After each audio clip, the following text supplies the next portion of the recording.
दोस्तों, competition academy के YouTube portal पे आपका स्वागत है। आइए देखते हैं आज की महत्वपूर्ण प्रश्नोत्तरी। आशा करते हैं कि आप सभी लोग अच्छे होंगे। त्यौहार भी खत्म हो चुका है। अब आप लोग जो समय बचा है उसमें लग जाइए। जैसा कि यहाँ पर आप देख रहे हैं स्क्रीन पर लिखा हुआ है, हिंदी साहित्य प्रेमियों के लिए अमृत का प्याला के समान प्रश्नोत्तरी। बिल्कुल सही है, ये अमृत का प्याला के समान प्रश्नोत्तरी है। आप सारे प्रश्नों को देखिए और उसके बाद स्वतः अपना मूल्यांकन कीजिए कि क्या ऐसे तथ्यों को आपने पढ़ा है, क्या ऐसे तथ्यों की जानकारी आपको है। तो आइए शुरू करते हैं आज की इस महत्वपूर्ण प्रश्नोत्तरी को, जो कि यूजीसी नेट के लिए, यूपीएचएससी के लिए, एमपीपीएससी के लिए, आरपीएससी के लिए, सभी के लिए ये बहुत ही महत्वपूर्ण प्रश्नोत्तरी है। बिल्कुल अमृत का प्याला जैसे यहाँ मैंने लिखा है, ठीक इसी तरीके से अमृत का प्याला के समान ही यह प्रश्नोत्तरी है। आप एक एक तथ्यों को देखें और गौर करें, जो आपने अध्ययन किया है उसका आप मूल्यांकन करें। तो चलिए शुरू करते हैं। चैनल पर अगर आप नए हैं, पहली बार देख रहे हैं, तो चैनल को ज़रूर सब्सक्राइब कर लें। और इसके अलावा अब कोशिश यह रहेगी कि प्रत्येक दिन एक वीडियो पब्लिश किया जाए प्रश्नोत्तरी का, लेकिन वह इस चैनल पर कंपटीशन एकेडमी पर पब्लिश नहीं होगा, बल्कि ध्यान रहे द गुरु एकेडमी, कहीं पर आप लिखना चाहें तो लिख लें द गुरु एकेडमी।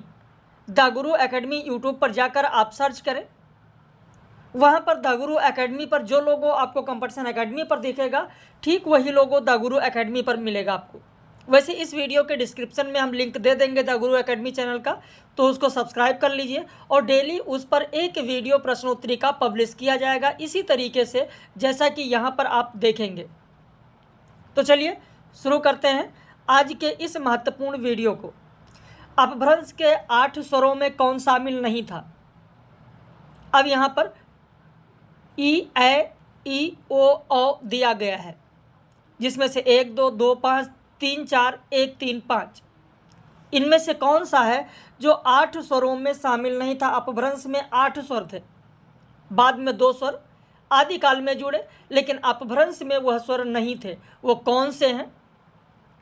आपका उत्तर हो जाएगा बी, 2 और 5। ए और औ यह स्वर अपभ्रंश में नहीं थे, बाद में जुड़े, आदिकाल में जुड़े। दूसरा प्रश्न है कि निम्न में से सही कथन कौन सा है। च, छ, ज, झ संस्कृत, पाली, प्राकृत और अपभ्रंश में स्पर्श व्यंजन थे। च, छ, ज, झ आदिकालीन हिंदी में स्पर्श संघर्षी व्यंजन थे। न, र, ल, स संस्कृत, पाली, प्राकृत और अपभ्रंश में दंत ध्वनियाँ थीं। न, र, ल और स आदिकालीन हिंदी में लुंठित ध्वनियाँ थीं। 1 2 3 सही है, 2 3 4 सही है, 1 3 4 सही है, 1 2 3 4 सही है। अब आप खुद सोचिए इस पर क्या यह तथ्य आपको पता है, और अगर पता है तो कमेंट करके ज़रूर बताइएगा। 2 का उत्तर हो जाएगा ए। 1 2 3 सही है। यहाँ पर जो दिया गया चौथा पॉइंट यह गलत है, क्योंकि न, र, ल, स आदिकालीन हिंदी में लुंठित ध्वनियाँ नहीं बल्कि वर्ष ध्वनियाँ थीं। वर्ष ध्वनियाँ थीं। आदिकालीन हिंदी में किन व्यंजनों का विकास हुआ है। झ, अंग, ढ, ढ। 1 2 2 3 3 4 1 3 4। आपका उत्तर हो जाएगा सी, 3 और 4। जो लुंठित हमारे पास उत्क्षिप्त व्यंजन है, 2 उत्क्षिप्त जो व्यंजन है, इन्हीं का विकास हुआ है आदिकालीन हिंदी में। निम्न में से सत्य कथन कौन सा है। अपभ्रंश काफ़ी हद तक संयोगात्मक भाषा थी, आदिकालीन हिंदी वियोगात्मक भाषा थी, अपभ्रंश में नपुंसक लिंग का प्रयोग नहीं होता था। आपका उत्तर हो जाएगा यहाँ पर ए। 1 और 2 सही है। अपभ्रंश में नपुंसक लिंग का प्रयोग होता था। तीसरा इसीलिए हमारा गलत है, क्योंकि लिखा है नहीं होता था। हाँ, एक चीज़ और आपको बता दें, फिर आगे बढ़ते हैं। हमारे यहाँ जो पेड बैच है, पेड बैच में कविता की इकाई हो गई, उपन्यास की इकाई अभी परसों से प्रारंभ हुई है, कल से प्रारंभ हुई है। कल प्रेमचंद युगीन उपन्यास कराया गया। प्रेमचंद पूर्व युगीन उपन्यास, प्रेमचंद युगीन उपन्यास कल हुआ है। आज प्रेमचंदोत्तर युगीन उपन्यास हो रहा है, और कल से पाठ्यक्रम में जो उपन्यास लगे हैं वो उपन्यास कराए जाएंगे। अगर आप भी जुड़ना चाहते हैं, पेड बैच ज्वाइन करना चाहते हैं, जिसमें डेली आपको प्रैक्टिस सेट, डेली आपको PDF notes, video lecture, live class, ये सारी चीज़ें अगर आपको डेली प्राप्त करना है तो हमारे इस नंबर पर आप संपर्क कर सकते हैं। पेड बैच में क्या फ़ीस है, ये सारी जानकारी आप ले सकते हैं। तो आगे देखते हैं अगला प्रश्न, प्रश्न संख्या 5। और ऐसे ही नहीं कहा जा रहा है, जितनी भी चीज़ें दी जा रही हैं ऑथेंटिक दी जा रही हैं, और लगातार जिस तरीके से हमारे यहाँ सिलेक्शन हो रहा है, जिस तरीके से लोग सफल हो रहे हैं, आशा करते हैं कि इस बार भी बहुत अच्छा रिजल्ट मिलेगा। हमारे चैनल पर आप जाकर देख सकते हैं, बहुत सारे लोगों का जो सिलेक्शन हुआ है। आप यहाँ पर देखें, मैंने इसीलिए दे भी दिया है कि जो लोग देखना चाहें वो देख भी सकते हैं। बहुत सारे हैं, जैसे UGC नेट जून 2023 में जो हमारे सफल अभ्यर्थी हुए हैं, ऑल इंडिया रैंक आप देखेंगे 7 तक आया हुआ है JRF में। तो ये UGC नेट में जून में हमारे सफल अभ्यर्थी हैं। ऐसे इसी तरीके से 2020-21 में ये हमारे सफल अभ्यर्थी हैं। इसी तरीके से TGT PGT में ये हमारे सफल अभ्यर्थी हैं। तो ऐसे ही हमारे जो सफल अभ्यर्थी हैं, UP HSC में जो हमारे ये सफल अभ्यर्थी हैं, जो चयनित अभ्यर्थी हैं, इन सब की पूरी लिस्ट आपको मिलेगी। तो आप भी आशा करते हैं कि आप भी ऐसे ही मेहनत करेंगे और ऐसे ही रिजल्ट मिलेगा जैसा कि लगातार हमको मिलता रहा है। खैर, आप भी मेहनत कीजिए। जो चीज़ें आपके ना समझ में आए वो ज़रूर आप कमेंट कीजिए। पेड बैच ज्वाइन करना चाहते हैं तो आप ज्वाइन कर सकते हैं। निम्न में से सत्य कथन कौन सा है? भक्ति आंदोलन के प्रारंभ से ही अपभ्रंश की तुलना में तत्सम शब्दावली बढ़ने लगी। मध्यकाल में हिंदी में फारसी जो व्यंजन थे, ख, ख, ग, ज, फ का समावेश हुआ। हिंदी साहित्य का आरंभ 7वीं सदी के मध्य से माना जाता है। यहाँ पर आपका उत्तर हो जाएगा D। 1, 2, 3 तीनों सही हैं। निम्न में से कौन से कवि पहले शैव थे, बाद में जैन हो गए? आपका उत्तर हो जाएगा B, पुष्पदंत। निम्न में से सही कथन कौन सा है? अष्टछाप के कवियों में सर्वाधिक उत्तर प्रदेश के थे। विट्ठलनाथ के एक शिष्य राजस्थान के थे। वल्लभाचार्य के एक शिष्य गुजरात के थे। यहाँ पर भी आपका उत्तर हो जाएगा D। 1, 2, 3। भाई, विट्ठलनाथ के एक शिष्य जो राजस्थान के थे उनका नाम पता है आपको? गोविंद स्वामी। और वल्लभाचार्य के जो एक शिष्य गुजरात के थे वो थे कृष्णदास। बाकी जितने थे 6 जो थे अष्टसाप के 6 कवि, वो सब उत्तर प्रदेश के थे। पद्मावत को किसने कहा कि पद्मावत हिंदी साहित्य का जगमगाता हुआ हीरा है? कई लोग इस पर लगा देंगे कि आचार्य रामचंद्र शुक्ल। कई लोग अगर विकल्प में होता तो लगा देते विजयदेव नारायण शाही। लेकिन पद्मावत का संजीवनी भाष्य जो वासुदेव शरण अग्रवाल ने लिखा, उस संजीवनी भाष्य की भूमिका में वासुदेव शरण अग्रवाल ने कहा है कि पद्मावत हिंदी साहित्य का जगमगाता हुआ हीरा है। ऐसे ही मैंने नहीं लिखा है ऊपर कि हिंदी साहित्य प्रेमियों के लिए अमृत का प्याला के समान है। ये ऐसी ही प्रश्नोत्तरी है कि जहां आप एक एक तथ्य जो आपको दिया गया है, ऐसे ही अलग कोई किसी किताब में आप नहीं पाएंगे जब तक आप गहन अध्ययन नहीं करेंगे। हिंदी संसार के सामने पद्मावत को लाने का श्रेय आचार्य रामचंद्र शुक्ल को है। बेशक आपने ये पढ़ा है कि पद्मावत को हिंदी संसार के सामने लाने का श्रेय किसे है? आचार्य रामचंद्र शुक्ल को है। लेकिन मैंने ये प्रश्न दिया कि लेकिन इससे पहले पद्मावत के 25 खंडों का संस्करण किसने प्रकाशित किया? आपका उत्तर हो जाएगा C, सुधाकर द्विवेदी। अगला प्रश्न देखें। कंचन मान मरकत रस ओपी नंद सुवन के संगम सुखकर अधिक विराजत गोपी, ये काव्य पंक्तियां किसकी हैं? अब कई लोग क्या करेंगे कि नंद शब्द आया है तो कह देंगे नंददास की है, जबकि गलत। आपका उत्तर हो जाएगा C, यह कृष्णदास की पंक्ति है। सैयद गुलाम नबी रसलीन के बारे में सही कथन कौन सा है? रसलीन का ग्रंथ अंग दर्पण का अन्य नाम शिखनक था। रसलीन का ग्रंथ रस प्रबोध काव्य शास्त्रीय रचना है। रसलीन को शिव सिंह सरोज में श्रृंगार संग्रह में भी एक सुंदर नक्सिक के रचयिता के रूप में कहा गया है। बिल्कुल, यहाँ पर भी उत्तर हो जाएगा D। 1, 2, 3 तीनों सही है। रसलीन ने स्वयं अपने ग्रंथ अंग दर्पण को शिखनक कहा है। रसलीन का ग्रंथ जो रसप्रबोध है वो एक काव्य शास्त्रीय रचना है और शिव सिंह सरोज में ये कहा गया है। तो तीनों आपका सही है। अंग दर्पण में रसलीन ने निम्न पंक्तियों में किसका वर्णन किया है? अमी हलाहल मद भरे श्वेत श्याम रतनार, नेत्र भाव पलक तरौना। आपका उत्तर हो जाएगा ए, नेत्र का वर्णन किया। वैसे अंग दर्पण में रसलीन ने जो वर्णन किया है, काजल का वर्णन जो किया है, हो सकता है कि बहुत सारे लोगों को पंक्ति याद हो जो काजल का वर्णन उन्होंने किया है कि रे मन रीत विचित्र यह तिय नयनन के चेत, रे मन रीत विचित्र यह तिय नयनन के चेत, और विष काजर निज खाए के जिए औरन के लेत। ये काजल का वर्णन किया गया है कि विष काजर निज खाए के जिए औरन के लेत। केशवदास की रचना कविप्रिया के पहले प्रभाव, प्रभाव मतलब यहाँ पर होगा सर्ग कह सकते हैं आप, खंड कह सकते हैं आप, अध्याय कह सकते हैं। पहले प्रभाव का आरंभ किसके वंदना से होता है? शिव वंदना, कृष्ण वंदना, गणेश वंदना, सरस्वती वंदना। आपका उत्तर हो जाएगा सी, गणेश वंदना। गजमुख सन्मुख होत ही बिघन विमुख है जात, और ज्यों पग परत प्रयाग मग पाप पहाड़ विलात। कहते जिस तरीके से गणेश जी अगर दृष्टि कर दें तो जिस तरीके से सारे विघ्न सारी बाधाएं दूर हो जाती हैं, उसी तरीके से हम देखते हैं अगर प्रयाग में कोई जाता है तो प्रयाग में पैर रखते ही उसके पाप धुल जाते हैं कहा जाता है। वैसे ही अगर गणेश जी की दृष्टि पड़ गई तो सारे विघ्न सारी बाधाएं समाप्त हो जाती हैं। तो गणेश वंदना किया गया कि गजमुख सन्मुख होत ही बिघन विमुख है जात, और ज्यों पग परत प्रयाग मग पाप पहाड़ विलात। अगला प्रश्न देखें। जदप सुजात सुलक्षणी सुवर्ण सरस सुवृत, और भूषण विनना विराजे कविता बनिता मित। आपने जरूर सुना होगा और ये परीक्षा में भी आया है कि केशवदास की ये पंक्ति है किस रचना की है? कविप्रिया की है। लेकिन मेरा यहाँ पर प्रश्न ये है कि केशवदास के कविप्रिया की जो ये पंक्ति है ये किस खंड की है, किस प्रभाव की है या किस अध्याय की है?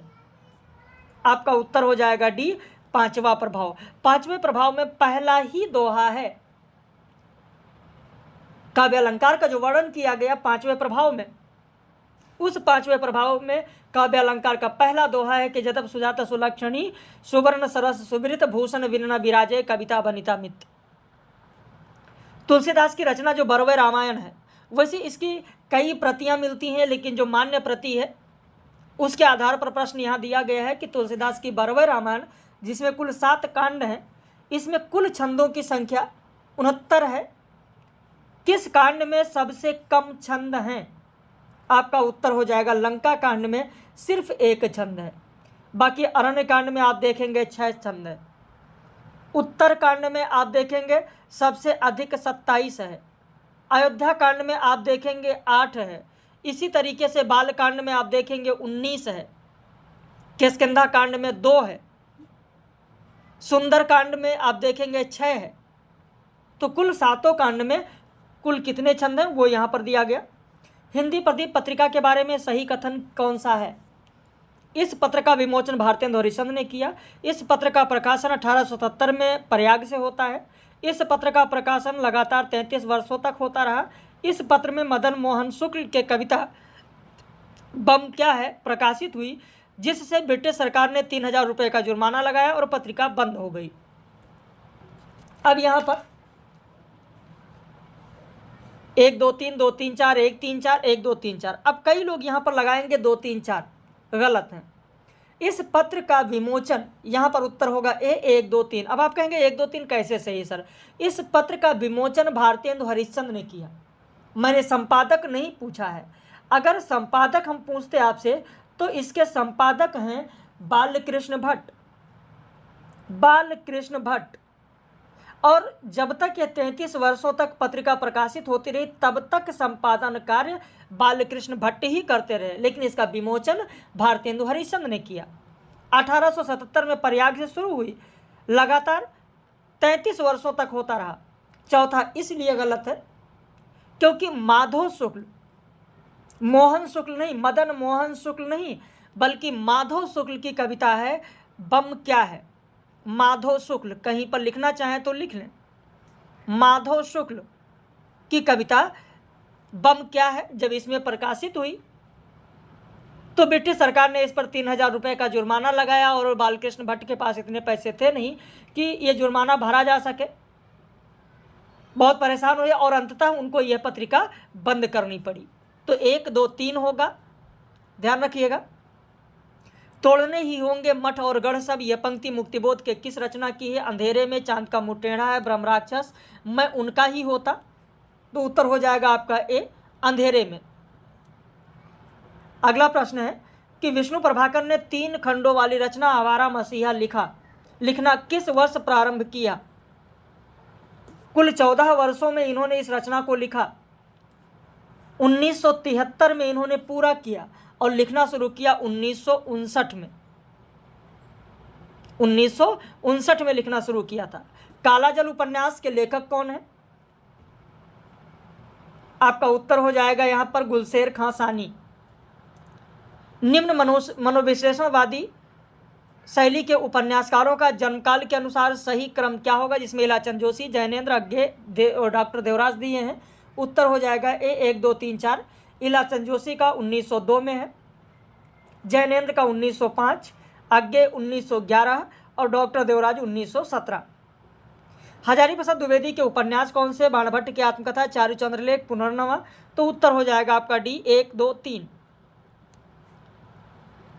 रामचंद्र शुक्ल की आलोचनात्मक रचना कौन सी है? प्रश्न संख्या 22 देखें। आपका उत्तर हो जाएगा सी, रस मीमांसा। अगला प्रश्न देखें। नागरी प्रचारणी सभा जिसकी स्थापना 1893 में हुई है, इसके संस्थापक सदस्य कौन थे? मैंने अध्यक्ष नहीं पूछा, ध्यान रखिएगा। अगर इसके प्रथम अध्यक्ष की अगर बात होती तो बेशक आप कह सकते थे राधा कृष्ण दास। प्रथम अध्यक्ष की बात होती तो आप कह सकते थे कि राधा कृष्ण दास प्रथम अध्यक्ष थे। लेकिन यहाँ पर जो मैंने पूछा संस्थापक सदस्य पूछा है राम नारायण मिश्र, शिव कुमार सिंह, श्याम सुंदर दास, महावीर प्रसाद द्विवेदी।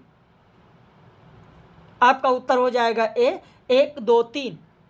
अभी तक अगर आपने चैनल सब्सक्राइब नहीं किया और पहली बार अगर आप देख रहे हैं तो चैनल को जरूर सब्सक्राइब कर लीजिए और यूट्यूब पर जाकर द गुरु एकेडमी आप सर्च कर लीजिएगा। डेली आपको पब्लिश वीडियो वहाँ पर मिलेगा। डेली आपको ऐसे ही प्रश्नोत्तरी दी जाएगी। और अगर आप पेड बैच ज्वाइन करना चाहते हैं तो मैंने बताया ही कि मेरे नंबर पर 8052584004 जो नंबर दिया गया है उस पर आप संपर्क कर सकते हैं।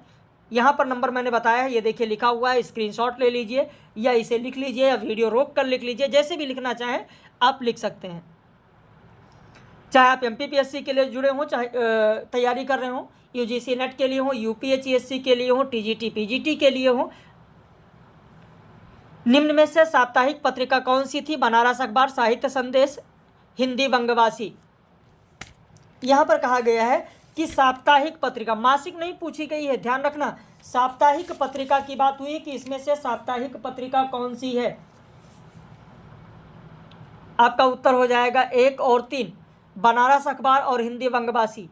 वैसे बनारस अखबार के बारे में जानते ही होंगे आप लोग कि बनारस अखबार 1845 में शुरू हुई, राजा शिव प्रसाद सितारे हिंद की है। बाकी हिंदी वंगवासी यह 1890 में प्रारंभ हुई, बाल मुकुंद गुप्त की है साप्ताहिक पत्रिका जो कलकत्ता से प्रकाशित होती थी। बाकी साहित्य संदेश किसका है, कितने लोगों को पता है? साहित्य संदेश किसकी है? यह मासिक पत्रिका थी, आगरा से प्रकाशित होती थी।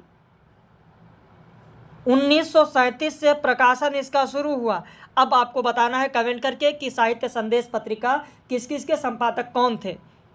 1937 से प्रकाशन हुआ है, आगरा से प्रकाशित होती थी, मासिक पत्रिका थी, इतना मैंने बताया है। संपादक का नाम आपको बताना है। देखते हैं कि कितने लोग इस वीडियो को यहाँ तक देखे हैं, कमेंट करेंगे, आपके कमेंट से ही पता चलेगा। जाग बेसुध जाग कविता किसकी है? उत्तर हो जाएगा महादेवी वर्मा की है जाग बेसुध जाग, जो कि